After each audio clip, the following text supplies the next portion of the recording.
Are your expensive timber windows deteriorating and you don't know what to do about it? Then come along with us and we'll show you how to bring them back to life. Let's go.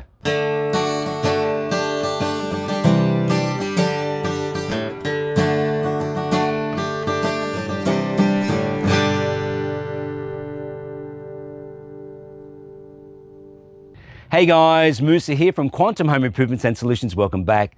And this is your first time to our channel. It's great having you join us. And today I'm with my good friend Jim.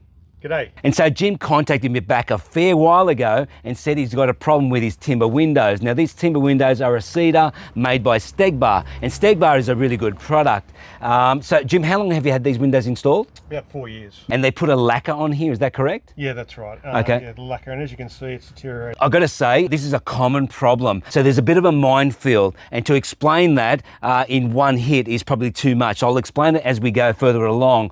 But the problem is that any lacquer only goes to the top surface. It doesn't go through the substrate, but taking it off can be an issue. And so manufacturers do say that lacquer is not the best product to use externally. So now, because this is a bit of a minefield, and you can really make a mistake on this, I went and contacted my friend Mario from Creative Painting, and he came across and had a look at the windows, and he gave a bit of a rub back, and he wasn't 100% sure what we're going to do here that's going to be successful, because there's no use trying to fix this problem and put another coating on there and just mask the problem. You got to do this correctly so we can actually save these very expensive windows. So Mario went to Inspiration Paints, and they've advised him on a number of different things we can do, but there's a bit of a gamble. We can rub it back as thoroughly as we can and go to a water base, but there is an issue. If we don't rub back certain areas, then that could fail. Okay, so now what they've said is that there's another product on the market which you can either use the paint stripper, you can sand it back, and also use a timber prep product. Now, Jim, you've got a lot of deterioration here with mold, and most people would look at that and think that their timbers are finished, they're gone. But in actual fact, it isn't. You can bring them back, and I've done it a number of times, and I'm aiming to do that here as well. Fantastic. So the product that Mario was advised to use is a new product on the market, or fairly new. And so I'm going to talk more about that as we go along. Okay, so Jim, you ready to get into it? Sure, let's get into it.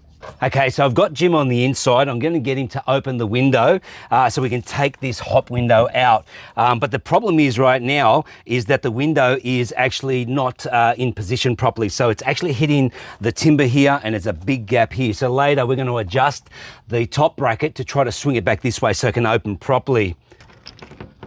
There we go. You can see how it sticks just here.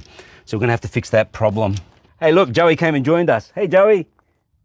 Jim, if you can close the shutters, we'll take the window out. I said basically there's a hook just up here. So what we've got to do is unscrew two of the screws there, which I've already loosened. Jim, if you can just unhook that for me. Sure. Great, just let that drop, yep. So now the window is free, you can see that movement. So now this is a double glazed window. They're made to cool the house down, but also to reduce noise. The only problem is these things are very, very heavy. So Jim, I'll get you to take the load on the other side. Yep. So we turn it all the way up and then frees it from the bracket. There we go. And we'll stand that back up again. And very good. This is really heavy. All right, Jim, if you could just put it on the side for us. Okay, so now we've got two grade sandpapers. This is an 80 and this is a 120, and this is what Mario recommended. So first we'll take the bulk off with the 80, and then we'll come back with the 120 just to make it a bit smoother. Now, Jim did actually buy a Ryobi sander. We're not going to be able to use it everywhere, but we're going to use it wherever we can to make this easier.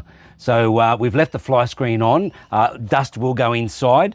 At least we'll catch some of it and we can clean that later. Okay, so now Jim did get some sanding blocks. We will be using these, but not all the time. So Mario did suggest that we use sandpaper, but just fold it. So the way he showed us is just basically just crease it up, thicken it up, so then it reduces the amount of ability of flexing. So you don't want this to flex, because if your fingers are doing the work, that means you're going to cause indents. You want something that's flat. So this has been folded and folded. There's 4 layers here.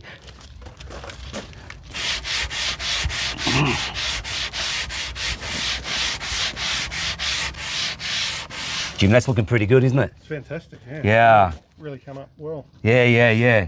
All right, Jim, if you want to do that spot, Yep. and we'll just get through it. There's a lot to do. Yeah, fantastic.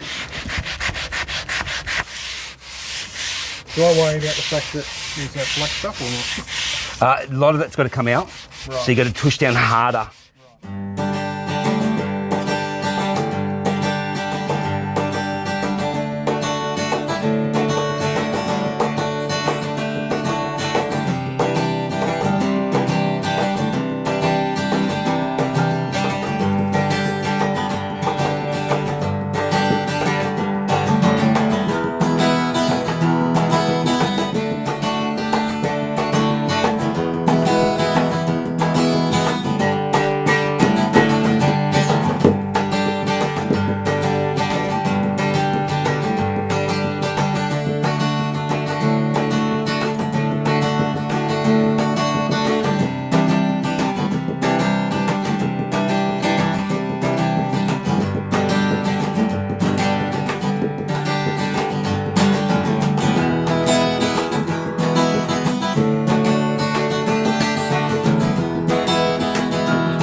Okay, so we're back.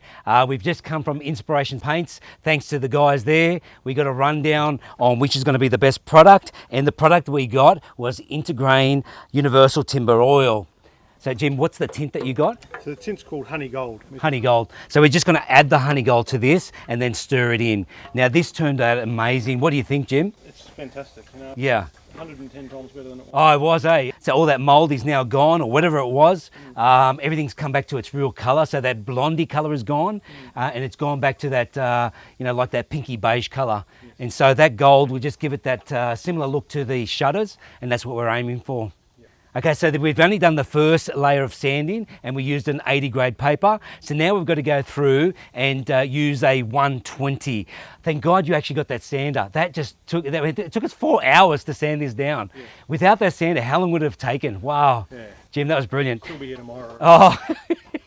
But look, one thing I've got to say, as good as that sander was, and it's called a mouse sander, that got into all the little corners, but you got to be careful. The reason Mario did not want to use that product or any kind of sanding product, because it does damage the 90-degree product that comes off that. So we had to be really, really careful. And so now when we sand down, we're going to have to fix up some of the areas where we did touch a little bit. So it is really important to be careful how far or how deep you go.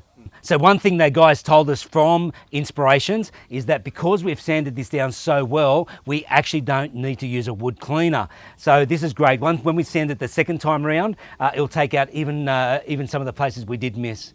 So Jim, you ready to get back into it? For sure, let's go. All right, so now we're going to use the blocks now, and also we do have the gloves on.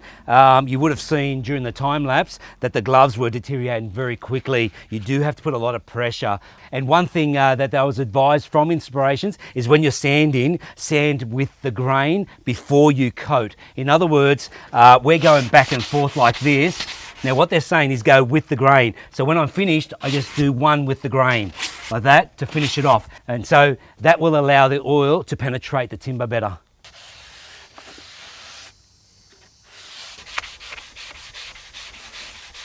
So now we've gone through and taped up all the windows after cleaning everything and after sanding. And in fact, I forgot to say, before we sanded, we did put a filler in all the holes. They weren't done before. And this is from Intergrain. And this is just a wood blend. And the color is cedar, cypress cedar. And so then we've done that. And then we've gone through and sanded everything with the 120 paper. And Jim, there was a lot of work, eh? It was. It was wow. I'm hot. soaking wet. Yeah. Wow, that took 6 hours in total. Yes. With the sander. Yes. Wow, that's a big job. I feel sorry when you're doing the rest of them, Jim. Thanks, Richard. So usually with oil-based lacquer, you can't actually put a tint in. Now, because this is synthetic, we can actually put a tint. And as I said before, this is called honey gold. So the honey gold will be close to the color of the actual internal blinds, the shutters. Okay, so this is the color. So it's got that goldy sort of browny color to it. And I'll just tip that in. All right, so now I'm going to use a stirring stick. Now this is fairly clean, it's dry. I've taken any chips off there, there's nothing loose. So I'll just give that a nice stir. It doesn't change it much. It has gone a bit more opaque. Yeah, oh, it's gone opaque for sure. So you've got to give this a really good stir. All right, so Jim, I'll get you to grab your brush. So I've actually got a cutting brush. I prefer to use cutting brushes when I'm painting. All right, Jim, you ready? Yes. Cheers. Cheers. So they do say to put this on liberally, and you can take it off after half an hour to an hour after it's dried, if there's any leftover, any residue. Jim, what do you think of that color? Yeah, it's amazing. That is incredible. I love it. That sanding that we went through, so much trouble. Yes. And look at that, it's paying off. Yes, for sure. Liquid gold. So the ideal temperature that they recommend for this is around 25 degrees with 50% humidity. So if it's hotter, it will dry quicker, but if it's colder, it's going to take longer. Okay, so this is looking pretty dark, but we are expecting this to lighten up when it dries. And we're going to give it 24 hours before we give it a second coat, and that's what's recommended. I used to reckon they look this good when they're put in, you know. Really? But this really brings out the natural timber. Yep, correct. Okay, so while Jim's finishing off here, I'm just going to do the top end of the window because we're not going to be able to reach that. We're going to put all the brackets back on and actually put the window in before it's painted. And then that way we can just easily work around it. It's going to be hard to paint it while it's on the ground. Okay, so that's done. So just put a little bit on the sides as well. So when I put the brackets on, we don't have to try to work around them. Okay, so these are the brackets. Now you've got to put them the right way, but it's not hard to actually tell which way it is, because if you do it this way, it's going to sit upside down. That's not the way it was.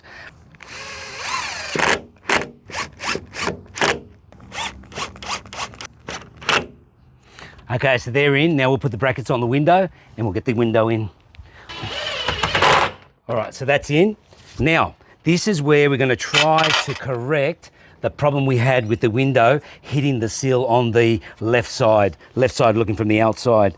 Now, so what I'm going to do is actually try my best to drop the bracket down roughly about 1.5 millimeters. Now that 1.5 millimeters in the height, because it's not so wide, equates to around 2 millimeters of movement back this way, roughly. It's got to come to you a bit there. Okay, yeah, just let it come down. All right, that's it, Tin. Look at that, Jim. Beautiful, no obstructions. Woohoo! This is so much easier like this. This is just brilliant. So one thing with this paint I'm just learning is that it keeps sucking and sucking into the timber, because the timber is very, very dry. So what I'm doing is just giving it a coat, do other areas, and then come back and give it another. And when it doesn't actually suck it in and disappear within seconds, I'm just making sure that it still stays or has a little bit of a gloss. Now, talking about gloss, this paint is actually more of a matte finish than a gloss, so it doesn't shine. So it is recommended when you do finish coating it, leave it for half an hour to an hour, as I said before, and then just take off whatever residue that may be left.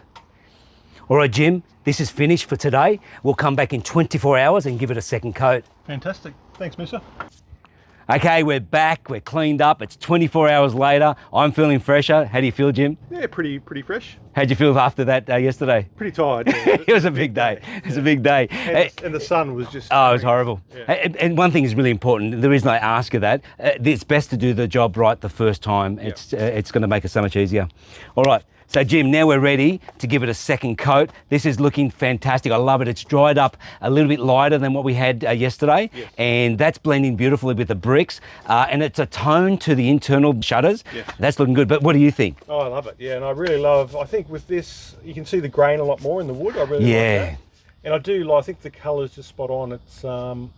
It looks really good with the house. Yeah. So. Oh, it looks fantastic. Okay, so now one thing you usually do is sand between coats. Now, you don't always have to sand when you're oiling, but it was recommended to me by Sean from Inspirations Penrith not to sand it. So I just checked it, and it's not furring at all. This is actually quite smooth, which is unique. Usually it does fur a little bit. So I'm happy to do what Sean said to do. Are you okay with that, Jim? Yeah, that looks good to me. Yep, okay. All right, let's get into it. Okay. Okay, so I've just noticed that putting a second coat on, it doesn't suck in as much. So it seems to have absorbed quite well yesterday. Jim, we're done. Cheers. Mate, this is great. I'm really impressed with this. No, it's an amazing. Like that second coat has given it a much honeyed colour. Yeah. And I just, yeah. It looks brilliant. It does. And Mario, I spoke to him last night, and he said he's dying to see what it looks like, but he wants to come and look at it, and I'm not going to let him, because guaranteed he's going to say, I can do it better. If you are looking for a good painter, Mario does commercial and residential, so I will put a link for him in the description below, and also I'll put a link in for Inspirations in Penrith, and thanks very much to Sean. So that's the end of this video. I hope you enjoyed it. I hope you got something out of it, and if you have any comments at all, please leave them below and I will get back to you. And I'd ask you, please consider to subscribe, hit the like button and share this video, and there's many more to come. Thanks guys. See ya.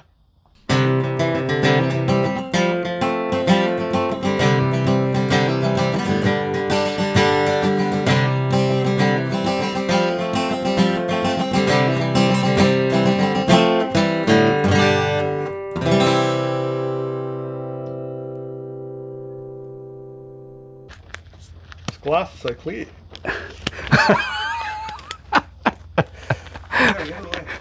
Okay. What's the time? It's just after 3.